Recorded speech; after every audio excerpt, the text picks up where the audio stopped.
I'm glad that we've started the show off with this as well because I understand that Pakistan is PSL these days, but this has just been a remarkable moment for women's cricket. On one side, we've got the disappointment of the men's cricket team, but when you look at the girls in green, they've been doing a fantastic job. I was in Lahore a couple of days back. I witnessed two matches of the qualifiers myself at the LCCA ground at the Gaddafi Stadium, Lahore as well, and I thought it was a very competitive tournament going on. And I saw Scotland beating Thailand, then I saw Bangladesh beating Ireland, and I was a bit touch worried that Pakistan is to qualify.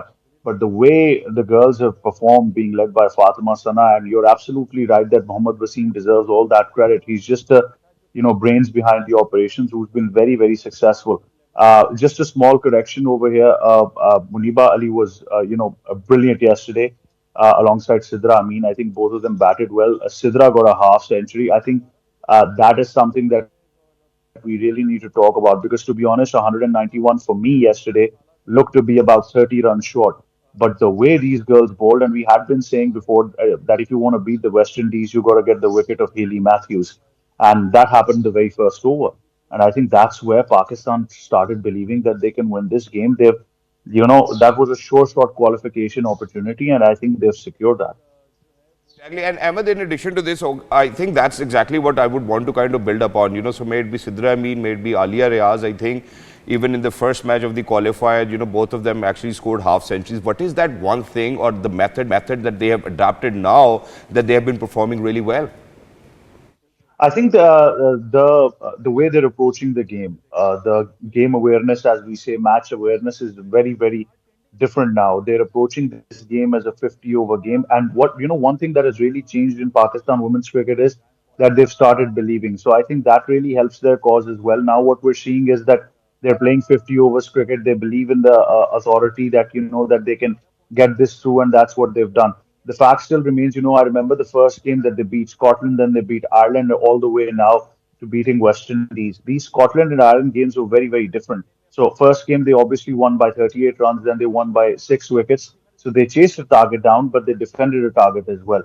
And I was speaking to a couple of the experts yesterday about the toss, and they said that they've made the right decision because right now Pakistan's bowling seems to be their strong part. And like I said, I think I was doubtful that they're 30 runs short, but they defended it really well.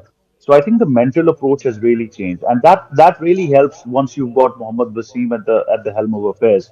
He's the kind of guy who believes in that strategy of creating mentally strong players, and I think that's what they've been able to achieve. Exactly, and we have seen it. We have seen it ourselves as well. That when he was at the helm of affairs, maybe at the selection of the men's team as well, our men's team was actually qualifying at least, for maybe ICC trophy or tournaments as well. But let's come down to Pakistan Super League. So two big news which actually have come in. So first up, obviously, Sam Billings scoring the fastest half century in PSL history, 19 deliveries. Not just that, I think I'm going to move back to Usman Tariq as well, where his bowling action has been kind of taken notice of. So what do you have to say, first of all, about both of these gentlemen? Well, let's talk about Usman first. He's been playing a lot of domestic cricket in Pakistan, and his action hadn't been reported suspect. But this is the first time that the on-field umpires have called for a checking of his action, and I think that is really, really disappointment for Quetta Gladiators. They've also taken to some forms of media to claim that they're being unfairly treated, and that it wasn't supposed. But what we have to understand, the law says is very simple. If a bowler is reported for suspect action, then he's got a couple of days to obviously go through a couple of tests and some drills as well. And if he's able to satisfy the committee, then he can obviously return to bowling. So I think it's a disappointment for Quetta Gladiators and Usman, but then again, I think he still has a chance. Sam Billings, on the other Exactly. hand, brilliant. Yes.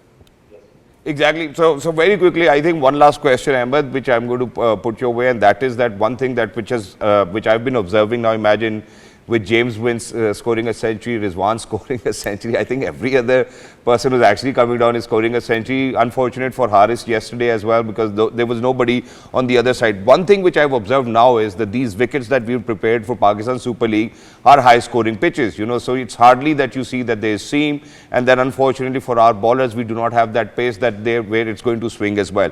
But what we do wrong is that when all of these players start to actually score centuries, we think that we need to include them in the the national T20 squad. Do you think this Pakistan Super League, the way that the matches are going on, is actually something which should serve the purpose for us to kind of select players from Pakistan Super League and induct them in the national T20? Be mindful of your words. Please go ahead. Well, I'm a bit disappointed that this question deserved a whole hour, but unfortunately, I'm going to try to put it as in small words as I can. Look, you know that pretty much better than me. You host one of the biggest shows in Pakistan when it comes to sports game on it. The fact still remains, you've discussed it over there as well, that our policy and our calculations and our formula is absolutely horrible. We've done that in the past. These are the same pitches that were used for the Champions Trophy that have been obviously being used in the stadiums right now. So they're high scoring pitches. And our bowling lacks that quality. You're absolutely right. What's going to happen is somebody like, and I'm sorry to say the name Usman Khan, is going to come up one fine day, score a century, and then be drafted into the Pakistan side, and it's going to go horribly wrong for us. On the other hand, we've got a player like Shahzad who scored 100 last night for Islamabad United. He's been the top run scorer, not in PSL, in National T20, which is Pakistan's domestic tournament, for the past 3 years. He's absolutely brilliant. In the recent year tournament just concluded before the Champions Trophy, the guy scored about almost, I think, three to four hundreds in five T20 games. These are the kinds of players we need to bring into the team. But unfortunately, every time Farhan has been brought into the side, he's been slotted at number four when he's a genuine opener. So I think we're Thank going you to go so much, nowhere Ahmed. with this formula. Yeah, Ahmed, thank you so much, for your expertise on cricket as well. So may it be T20, but Ahmed Nawaz, ladies and gentlemen, one of the finest that we have over here. Thank you so much for being with us. Lovely to be in conversation with you, Janu.